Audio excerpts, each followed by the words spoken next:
আচ্ছা, তোমাদের কার কার সাথে এমনটা হয় বলো তো? আজ সারাদিন বৃষ্টি পড়ছিল, আর এই বৃষ্টি পড়লেই আমার সন্ধ্যাবেলা থেকেই কেমন জানি তেলে ভাজা খেতে ইচ্ছা করে।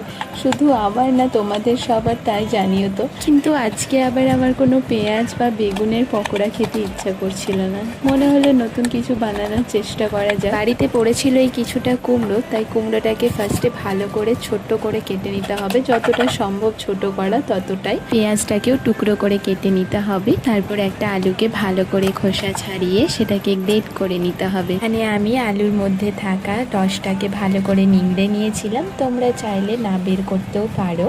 তারপরে দুটো লঙ্কাকে কুচি করে এর মধ্যে দিয়েছিলাম পরিমাণ মতো বেসন, কালো জিরে, লবণ, হলুদ, ব্যাস এতটুকুই। এরপর এটাকে ভালোভাবে মাখতে হবে, কিন্তু এতে কোনো জল ইউজ করা যাবে না। তারপর কড়াইতে সাদা তেল দিয়ে দুপাশ ভালোভাবে ভেজে নিলেই রেডি আমাদের কুমড়া আলুর পকোড়া।